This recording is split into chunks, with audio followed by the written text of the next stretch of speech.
listen, did that guy show up about the stereo set? He did. He is? Oh, what'd he say? Oh, hell, wouldn't that frost you? Well, listen, did you ask him?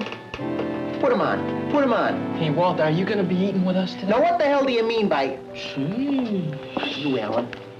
Yeah, this is Whipple, the guy that brought the stereo set. Now, listen, I want to know what's Buenos wrong dias, with Jenny. this thing. How's the Spanish course coming?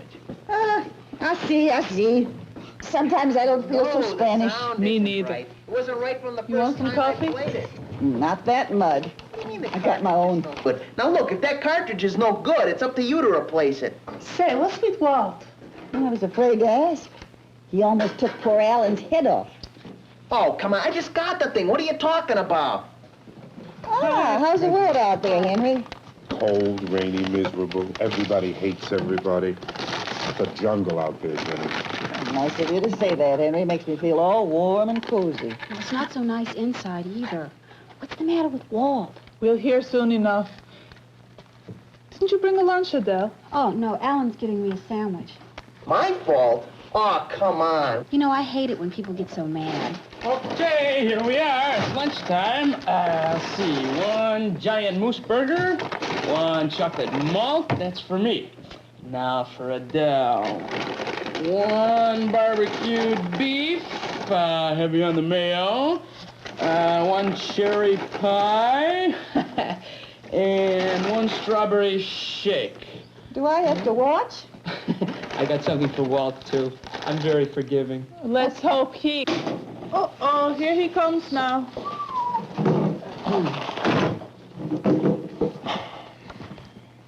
Henry, love, would you sit between me and Walt? I don't feel safe here.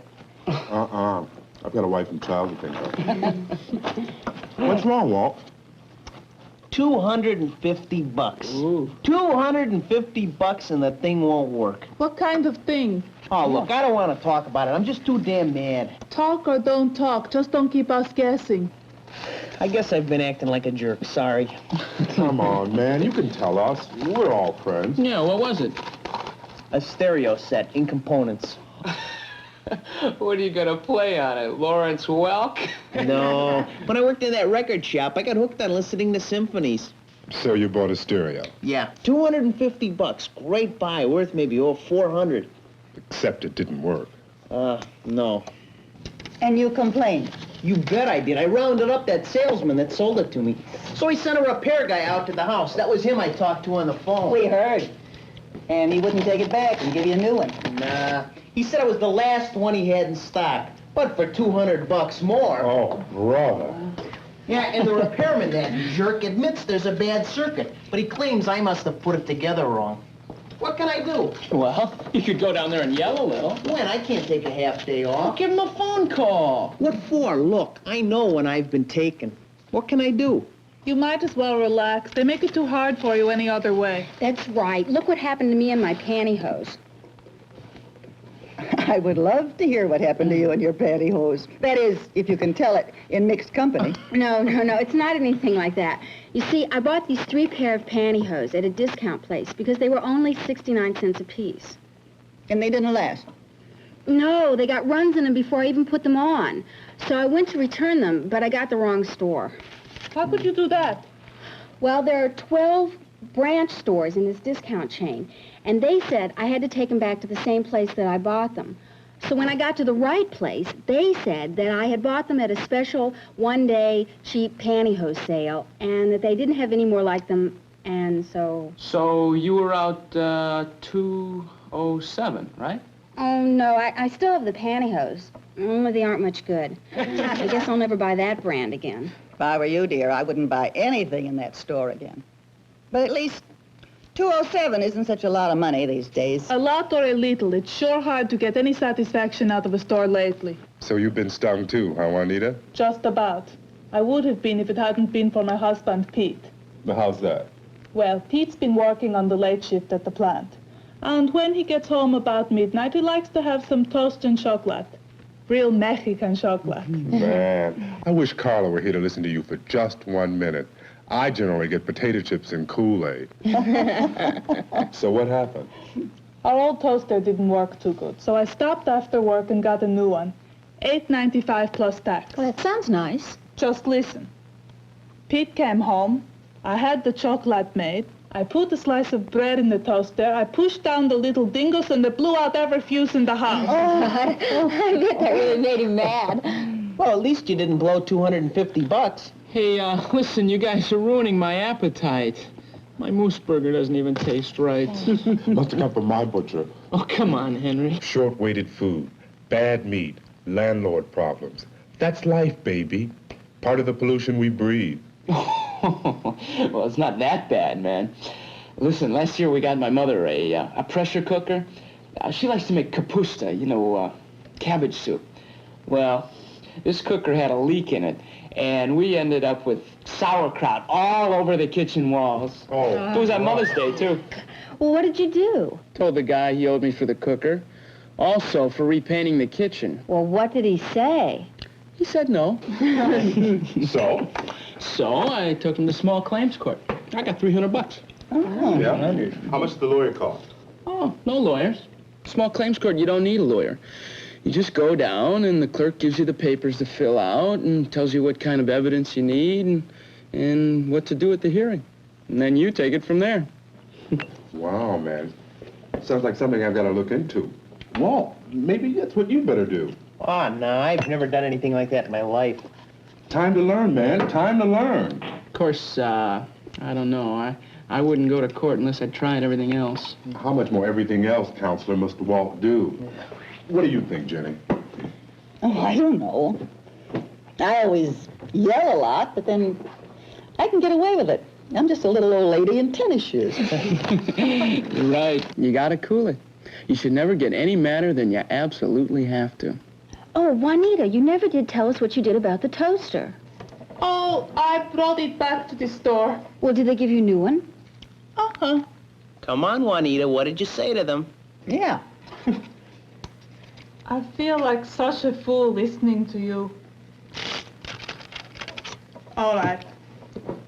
I walked into the store, and I looked around for a clerk. And he said, could I help you, please? And I said, somebody better help me or my husband Pete will kill me. I want to exchange this. It's a toaster. And he said, did I buy it in that store?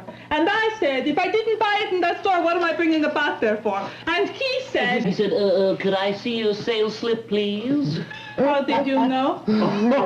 Anyway, I didn't have the sales slip because I got lost in all the excitement. And he said, did I want an exchange? And I said, what did he think? I want a toaster that will toast bread, not the wiring in my house. And he said... Oh, let me do this one. Yeah, go on. I'm sorry, madam. I can't give you an exchange without a sales slip. Why do they always call you madam? I mean, it makes you feel so dirty. You know what I mean? That's the story. Pretty stupid, huh? No offense, Juanita, but I wouldn't give you an exchange on that story. Why not? Well, number one, you didn't tell the guy what he needed to know. And number two, you didn't show him anything to prove you bought the toaster in his store. You're so bright. How come you're hung with an expensive stereo, huh? Well, I installed it myself. They said I did it wrong. Did you? Oh, I know how to install a stereo. I did it right, but where do I go from here? The store manager. Did you go to the store manager with your toaster? Not the first time. But Pete and I went back again. We walked into the store with the toaster in one hand and the cancelled check in the other. We said we wanted an exchange, and we got it right then.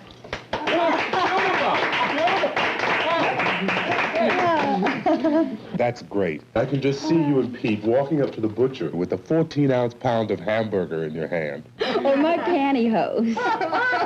Okay. There's probably nothing that works for everyone every time. But don't you have to figure all the possibilities? Well, take Walt here.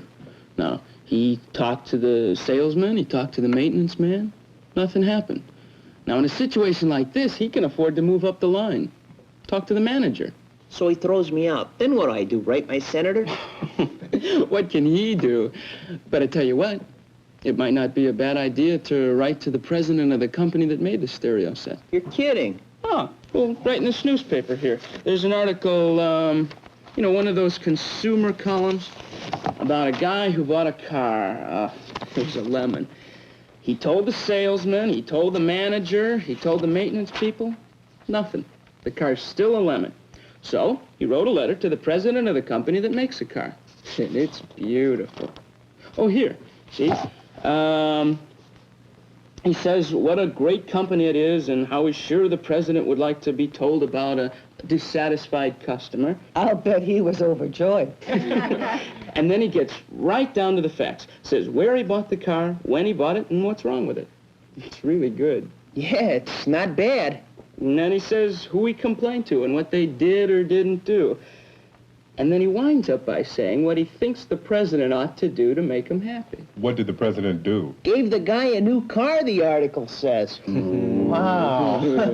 I'll bet that's something that doesn't happen every day. Well, you can always call the Attorney General's office if you really get ripped off. But listen, talk to the manager first.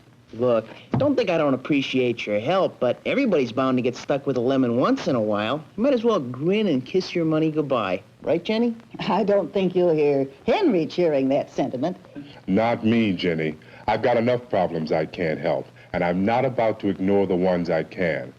Maybe you all don't have trouble stretching these 2-bit dollars we get on the paycheck, but... Look, I don't know anybody who isn't worried about their paycheck and how far it'll go these days. I was just saying... I want to know how to keep from getting ripped off every time I get a nickel in my pocket.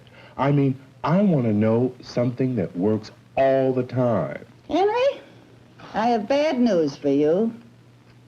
There's no such thing.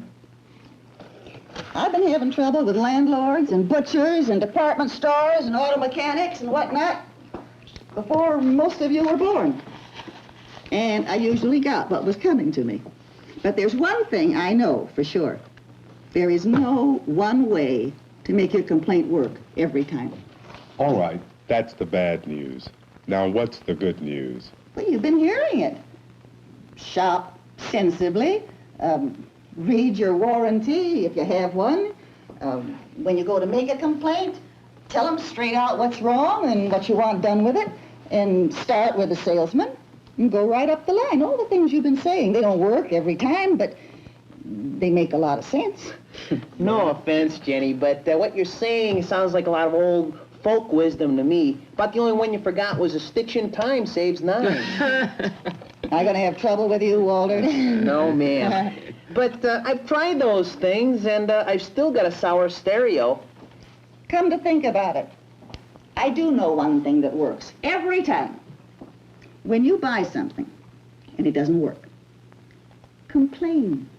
When you hire somebody to do a job, or you sign a lease with a landlord and he doesn't live up to his side of the bargain, get up on your hind legs and tell him you don't like it. Mm-hmm. Don't wait for John Wayne and the United States Cavalry to rescue you. Complain. I did. You quit. Now, Jenny. That's exactly what he did. He quit. He made a complaint to a salesman. He got nowhere. So he quit. He would rather pay $20 or $30 just so he won't have to pick up a phone and call the store manager. He quit. You're talking an awful lot. Look, I kept quiet all the time you were talking about your no-fi stereo. I didn't say a word. But now you got me started. Walter Wimple, you go to that telephone and you call the manager and don't come back here until you get some satisfaction. Now get! I like you, Jenny, but you sure aren't a nice, quiet old lady. You know, Jenny, you're one bad old lady. Don't flatter me, Henry. Hi, yeah, I want to talk to the manager. Do you think he'll get a new stereo? Maybe. At least he'll let him know. There, what did I tell you? If it doesn't work, complain.